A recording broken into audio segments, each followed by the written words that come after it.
So for those who may not know, I am a pretty big Beatles fan. I know, how shocking and unique, right? But they're statistically the band I listen to the most, with nearly 3,000 plays of their songs on Spotify alone, according to my Last.fm page, and that's going back to about December 2019. In the last couple years, I've gotten really heavy into vinyl collecting, and the first one I ever bought, to my knowledge, was a copy of Abbey Road from Target that came with a t-shirt and this little bundle, and the rest is history. But it, of course, goes without saying that I was very aware of who the Beatles are at the time and way, way before that.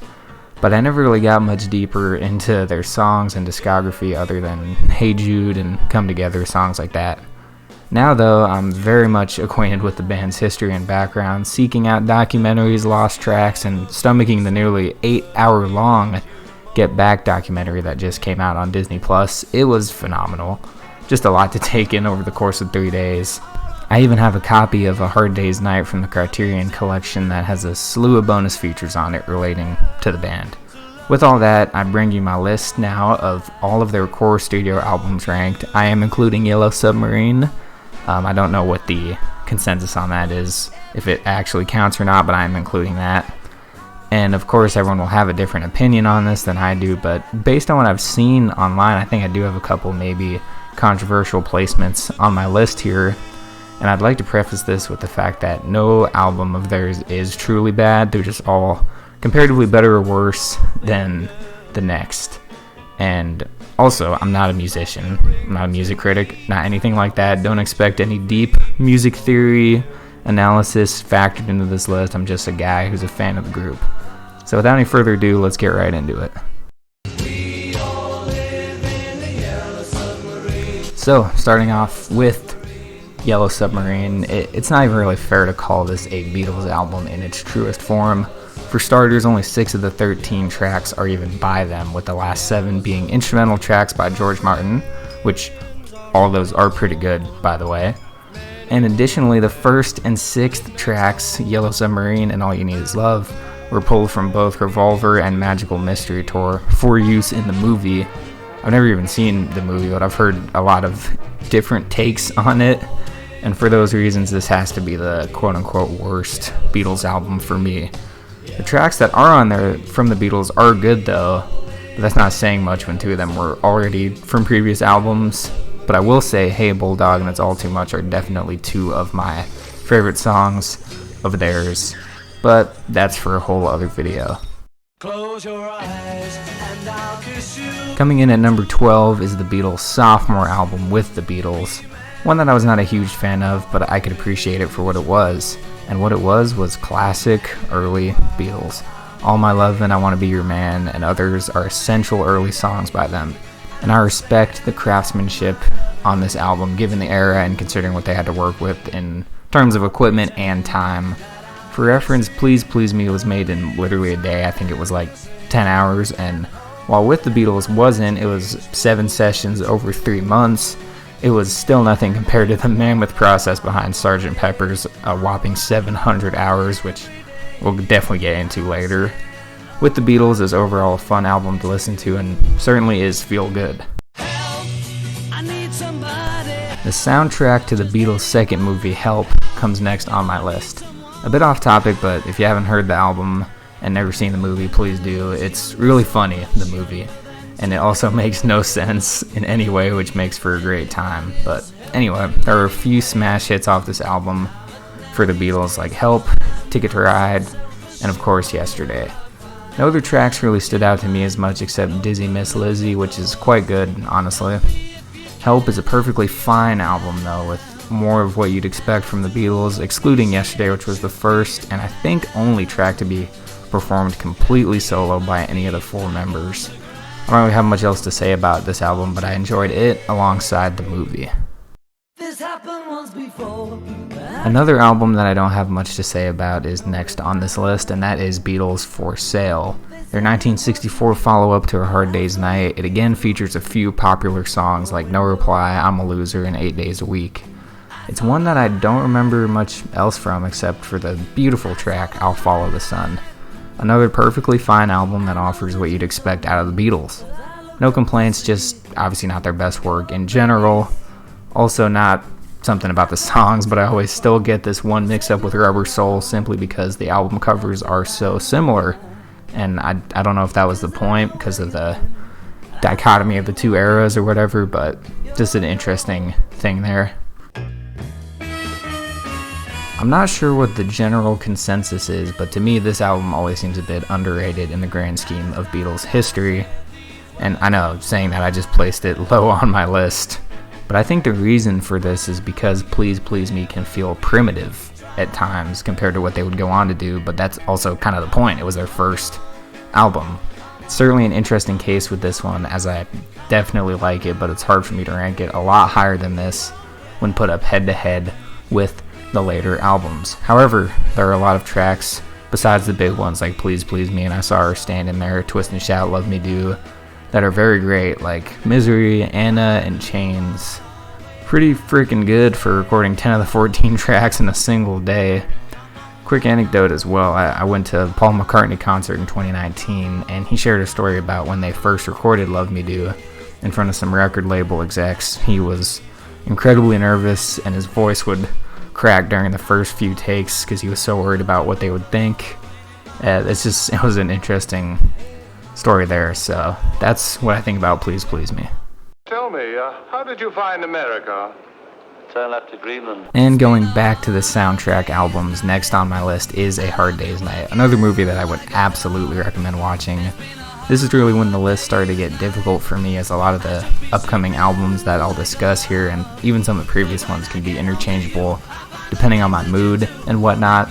But I do believe this is placed properly here, and I do believe my list is about as definitive as I can get, of course, by my preference. This movie really snapshots the true craziness of Beatlemania in a bit of a satirical way, but I think the irony in itself is that it was accurate. We're not here to talk about the movie though, but the songs are all as catchy as ever and are sure to be stuck in your head for days. And the opening chord of A Hard Day's Night is guaranteed to turn heads immediately for any Beatles fan. I mean, it's just so good, really. A few slower songs on the B-side still manage to match the energy of the album along high-energy hits like Can't Buy Me Love. Like I said, this is where things got pretty difficult, and I know we're not even halfway through this list yet, but you can never go wrong with A Hard Day's Night. Ah yes, Rubber Soul, an album that is pretty much smack in the middle of their discography. It's perhaps their first truly great album, as they started to shift it away from touring to focus on studio production not long after this. Drive My Car, Norwegian Wood, Nowhere a Man, Michelle, In My Life. Rubber Soul plays incredibly from front to back and keeps you hooked the whole time. Once again, not much to say about this because it's just straight up good. It's well balanced, features some of my favorite songs from them, and just really in general, so not too much else to say about Rubber Soul.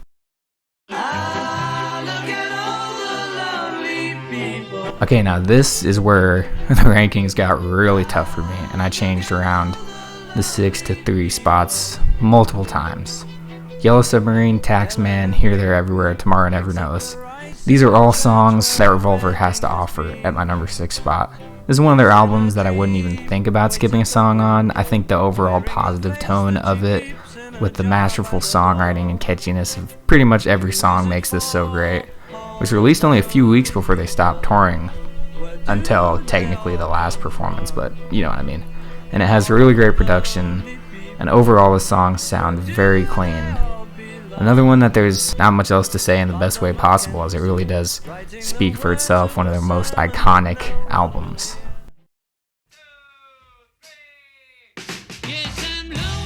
I'm not even going to bother listing off the number of well-known tracks from the Beatles' only double LP, but there are plenty of them. Perhaps the most riffed on album for the jokes and memes about Revolution 9 and the over usage of the avant-garde stuff. The White Album packs a lot of variation into its 30-song, hour-and-a-half runtime. Pretty much my only complaint is about the album length, but that's just because they've never made a double LP apart from that one. It's a pretty minor complaint though, as I'm never opposed to more songs by them, and ironically, we've been getting more of that with Let It Be Super Deluxe just coming out and things of that sort. I'd like to say also that I enjoy Obla Di Obla Da, which is a song that seemed to annoy John Lennon himself, along with a handful of Beatles fans. So I don't know what the what the feeling on that is, but I do like it.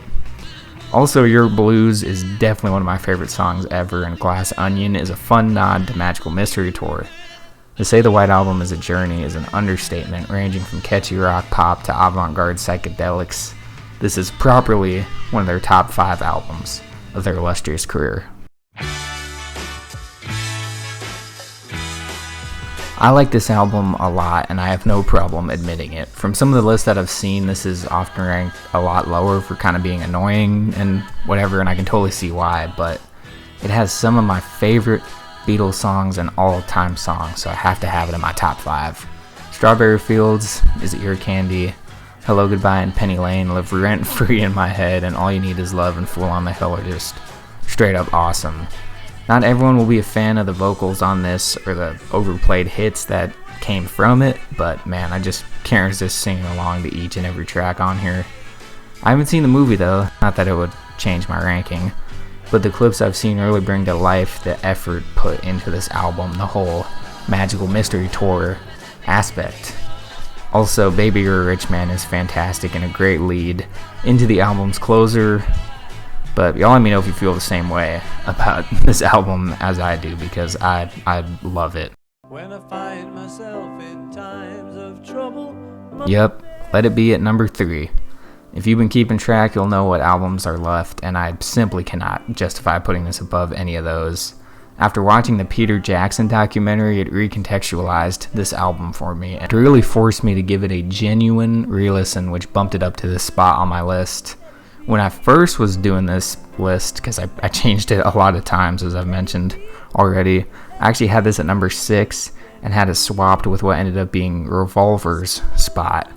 So it was a lot of back and forth going through the number 6 to the number 3 spot. The 1 and 2, which I'll get into obviously next, were solidified there, but the ones below that were really tricky. So getting off topic though, the Beatles being under the pressure of constant cameras and an insane deadline clearly pushed them to the brink here, and that along with many other factors ultimately led to the band's split, but there were a lot of fun moments to be had, which again, the Peter Jackson documentary highlights.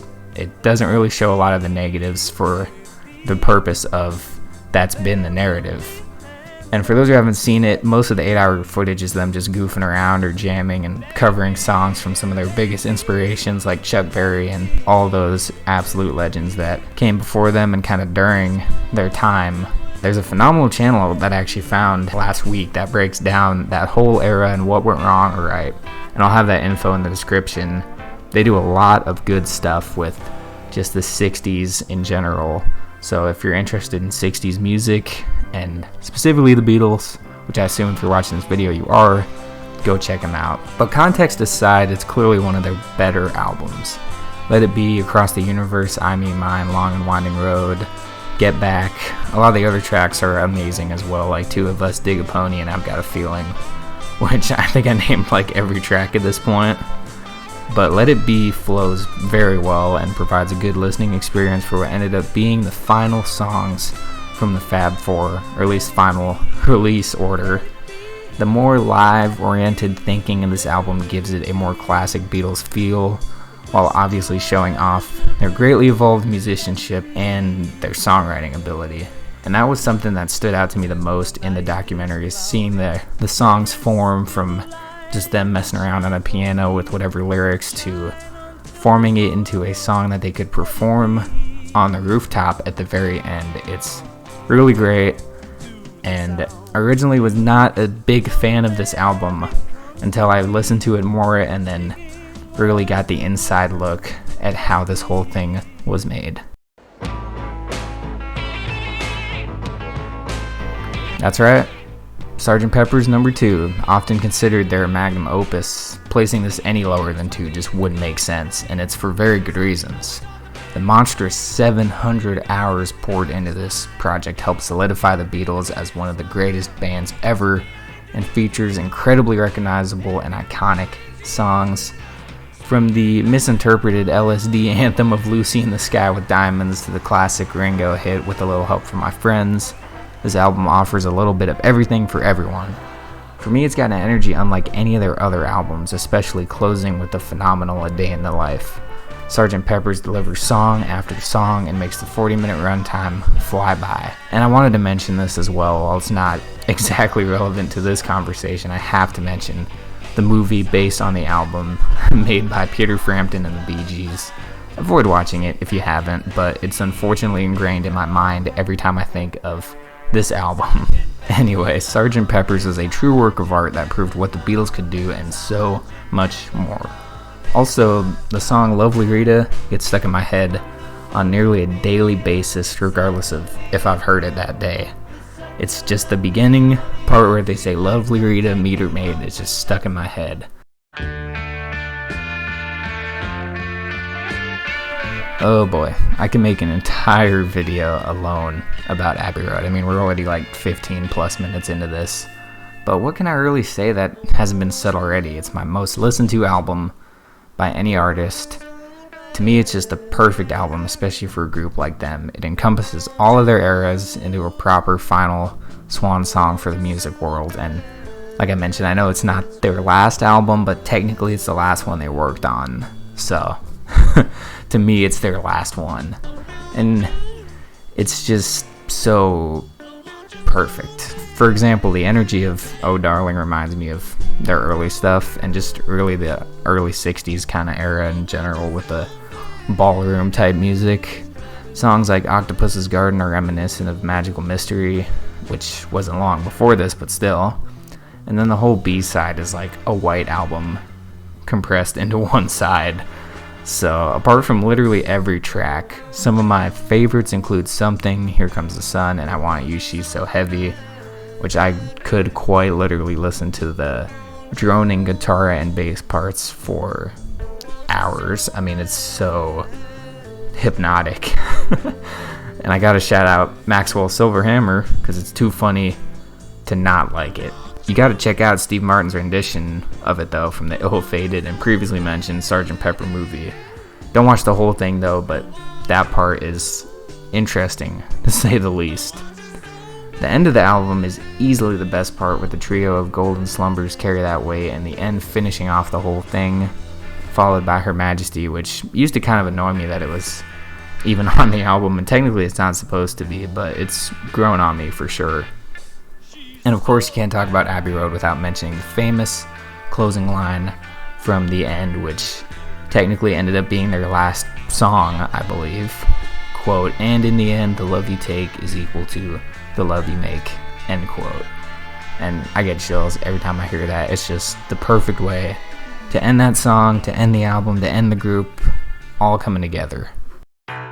So, there's my list of every Beatles album ranked in order of my preference. I know it's not like anything I've done on this channel, so I hope you enjoy the mix-up of the content, and I'll be sure to try to work on another mashup soon, but I've been in this Beatles rabbit hole recently with the documentary coming out. Let me know in the comments what you think. Do you agree, disagree, where you place things? And if this does well, I'll certainly do more music content like this in the future, but I'm best versed when it comes to the Beatles, so that's probably the main thing I would be able to talk about. That's about it though, and if you watch this whole thing, I appreciate that. Be sure to subscribe as well. Drop some likes to let me know. And if you dislike it, but YouTube won't let you show that to people. So there's that. And our rambling aside, appreciate you watching, and I will talk to y'all later.